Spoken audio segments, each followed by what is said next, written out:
दोस्तों मान लीजिए आपने 15 साल पहले 1 लाख रुपए निफ्टी में इन्वेस्ट किए होते तो आज उस 1 लाख की वैल्यू होती है अराउंड 3.5 से 4 लाख रुपए। लेकिन अगर आपने वही 1 लाख रुपया एशियन पेंट्स में इन्वेस्ट किया होता तो आज उसकी वैल्यू होती है अराउंड 36 लाख रुपए। ये बात जब भी मैं किसी को बताता हूँ तो वो सबसे पहले पूछते हैं, यार 15 साल पहले मेरे को थोड़ी मालूम था कि कोई एशियन पेंट नाम की कंपनी इतना ज़्यादा रिटर्न दे सकती है अगले आने वाले 15 सालों में। तो उसी के लिए आज हम एक investment strategy coffee can investing के बारे में बात करने वाले हैं। बेसिकली आप इसको कॉफ़ी कैन इन्वेस्टिंग भी कह सकते हैं एंड कॉफ़ी कैन पोर्टफोलियो भी कह सकते हैं। ये टर्म जो है ना इंडिया में कब पॉपुलर हुआ, जब इस पे सौरभ मुखर्जी ने एक बुक लिखी द कॉफ़ी कैन इन्वेस्टिंग। लेकिन अमेरिका में ये कंसेप्ट लेट 50s में ही चल पड़ा था, जब वहाँ पर एक फाइनेंशियल एडवाइज़र रॉबर्ट कर्बी नाम का था जो कि अपने क्लाइंट्स के लिए बाय और सेल करता था स्टॉक्स को और उनको थोड़े बहुत प्रॉफिट्स कमा के देता था। ठीक है, तो वो समय पे ना उसका एक क्लाइंट था जो बेसिकली जैसे रॉबर्ट कहता था उसे वैसा ही करता था। जब वो कहता था कि बाय कर लो तो वो बाय कर लेता था और जब बोलता था सेल कर लो तो सेल कर लेता था।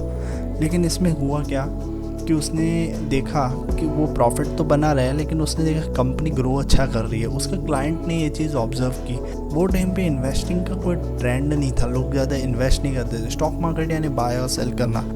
तो उसके क्लाइंट ने क्या किया, अपने बीवी के नाम पर एक और पोर्टफोलियो बनाया जिसमें सेम वो जो एडवाइज़र उसे बोलता था कि ये स्टॉक्स बाय करो तो बाय तो करता था लेकिन सेल नहीं करता था। तो 15 साल बाद जब उसका क्लाइंट रॉबर्ट के पास गया, उसको बोला भाई तू मेरे स्टॉक्स देख क्या वैल्यू है, कितना हुआ है, कितना पैसा बना है आखिरकार।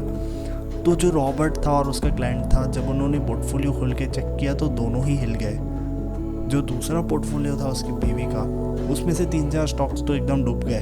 3-4 ने थोड़ा बहुत अच्छा खासा प्रॉफिट बना लिया, लेकिन 2-3 स्टॉक्स ऐसे थे जितने पूरा जो पहला वाला उसका खुद का पोर्टफोलियो था उसके क्लाइंट का, उससे उसके पूरे पोर्टफोलियो से ज़्यादा सिर्फ 1-2 स्टॉक्स ने पैसा बनाया था। क्योंकि ये जो आदमी था अपनी बीवी के पोर्टफोलियो से कुछ भी सेल नहीं कर रहा था, इसलिए ओवर टाइम उसके स्टॉक्स की वैल्यू बढ़ते गई और कंपाउंडिंग के पावर से उसको बहुत ज़्यादा बेनिफिट हुआ और उसने अच्छी खासी वेल्थ क्रिएट कर ली।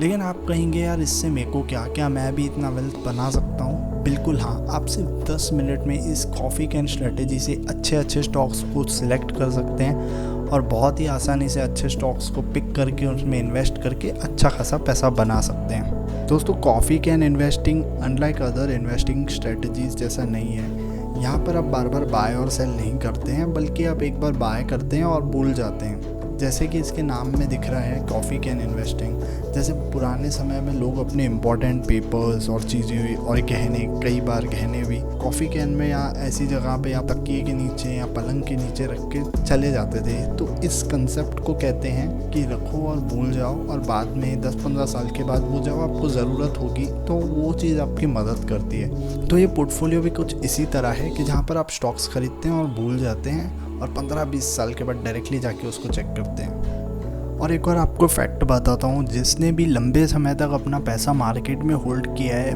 मोस्टली ऐसी पॉसिबिलिटी रहती है कि वो इंसान लॉस नहीं खाता है। देखो होता क्या है ना, आपका लॉस तभी होता है जब आप मार्केट को एग्जिट कर देते हैं, जब आपको वो लॉस दिखा रहा होता है। तो चलो मान लीजिए किसी अनलकी इंसान ने अपनी पूरी लाइफ सेविंग 2008 वाले मार्केट क्रैश से 1 घंटा पहले इन्वेस्ट की थी। 1 घंटे बाद उसकी क्या हालत हुई होगी, है ना? उसने बहुत बड़ा लॉस किया होगा, ऑलमोस्ट उसका पोर्टफोलियो -40, 50, 60, 70x चला गया होगा। तो ऐसे में कोई आदमी क्या करे? लेकिन अगर वो आदमी आज तक इन्वेस्टेड रहता तो 7% का उसको एनुअल रिटर्न मिल चुका होता, पता है। तो एक्चुअल में कोई लॉस लेता नहीं है मार्केट में लॉस सिर्फ वही लेते हैं जो कि जब लॉस दिखता है तब पैनिक होकर सेल कर देते हैं। जो सबसे बड़ा एडवांटेज है वही सबसे बड़ी प्रॉब्लम भी है इस स्टॉक मार्केट की, वो है लिक्विडिटी कि मार्केट हमेशा ऊपर और नीचे होता रहता है और इसी के साथ लोगों के इमोशंस भी ऊपर और नीचे होते ही रहते हैं कि बाय करूं सेल करूं। जैसे आज की तारीख में मार्केट थोड़ा डाउन जा रहा है तो लोग काफ़ी ज़्यादा पैनिक कर लेते हैं, बोलते हैं अभी मेरे को लग रहा है मार्केट ख़त्म हो जाएगा और नीचे आएगा और नीचे आएगा, और इसमें वो बेचना चालू कर देते हैं, टेंशन करते हैं, पूरा दिन CNBC पे लगे पड़े रहते हैं अपने काम धंधे छोड़। लेकिन कॉफ़ी कैन इन्वेस्टिंग इससे बिल्कुल ही अलग है। दुनिया में हर एक कंपनी कुछ ना कुछ बेचने का कोशिश कर रही है। इन्फोसेप्स अपने सॉफ्टवेयर बेच रही है, एशियन पेंट्स अपना पेंट बेच रही है, रिलैक्सो अपना चप्पल बेच रही है। सब लोग कुछ ना कुछ बेच रहे हैं और जब तक ये सेल्स होती रहेगी स्टॉक मार्केट में इनकी कंपनीज की वैल्यू भी बढ़ती ही रहेगी। तो हर एक कंपनी कुछ ना कुछ बेच रही है।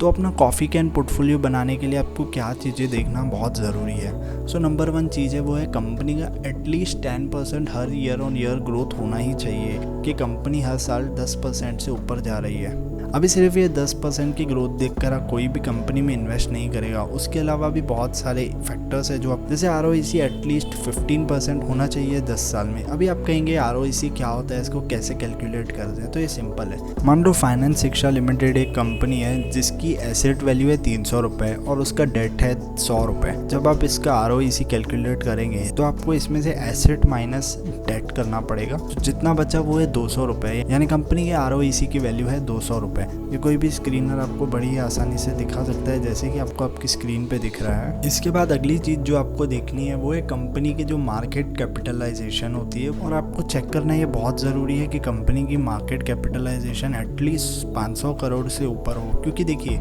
जो नई कंपनीज रहती है उस पर आप बहुत ज़्यादा ट्रस्ट नहीं कर सकते हैं, क्योंकि ये जो नए बिजनेस रहते हैं जैसे जोमेटो, पेटीएम, आजकल बहुत ही फैंसी हो गया है इन स्टार्टअप्स में इन्वेस्ट करना। लेकिन स्टार्टअप्स मोस्टली अगर आपको लॉन्ग टर्म इन्वेस्टर बनना है और बहुत वेल्थ क्रिएट करनी है तो आप ये स्टार्टअप्स पे रिलाई नहीं कर सकते हैं, क्योंकि मोस्टली सारे स्टार्टअप्स में काफ़ी सारे प्रॉब्लम्स होते हैं और उसके कारण बहुत सारे स्टार्टअप्स फेल भी हो जाते हैं। मैं ऐसा नहीं कह रहा हूँ कि सारे स्टार्टअप्स फेल हो जाते हैं और लॉस देते हैं, बहुत सारे स्टार्टअप्स प्रॉफिटेबल भी रहते हैं। बट इसमें अगर आपको वेल्थ बनानी है तो अब वेल्थ बनाना मुश्किल है, इसलिए हमेशा रिलायबल और कहते हैं ना कि थोड़ी भरोसेमंद कंपनीज में इन्वेस्ट कीजिए। उसके बाद एक और चीज़ आपको जो चेक करनी है वो है कंपनी के पास कॉम्पिटिटिव एज होनी चाहिए।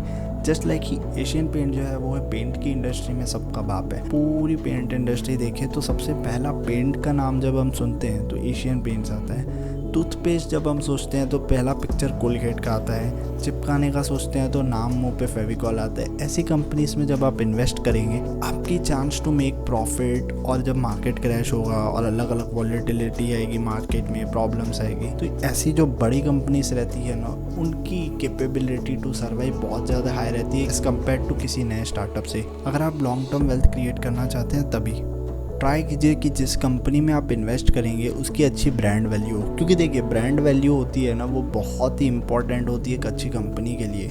जस्ट फॉर एग्जांपल एप्पल और बाकी सारी नॉर्मल कंपनीज जैसे वीवो, ओप्पो, इन सब में क्या फ़र्क है? एप्पल की जो ब्रांड वैल्यू है, बेच तो वो भी फ़ोन रहा है, वो 80,000 का बेच रहा है, ये 15,000 का बेच रहे हैं, लेकिन उसकी ब्रांड बिकती है। जिस कंपनी के पास ब्रांड का एडवांटेज होता है वो बहुत ज़्यादा प्रॉफिट बना के देगी आपको लॉन्ग रन में। तो ये कुछ फैक्टर्स है जो आपको चेक करने चाहिए for making an coffee can portfolio. जब आप कॉफ़ी कैन पोर्टफोलियो में अपने स्टॉक्स डालते हैं तो हमेशा ट्राई कीजिए कि आप इन बड़ी बड़ी कंपनीज़ को ज़रूर पिक करें, जैसे मारिको हो गया, रिलैक्सो हो गया।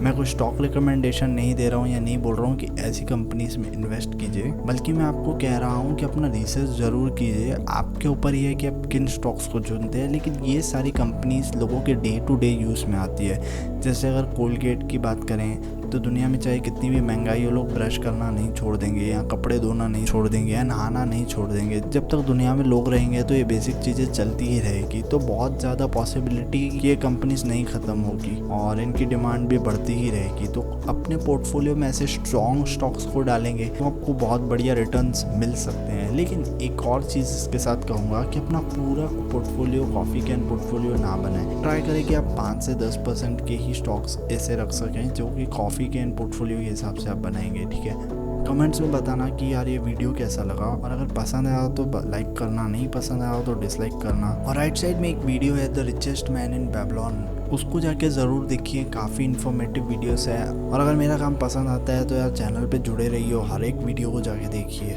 क्योंकि इससे मुझे फ़र्क पड़ेगा।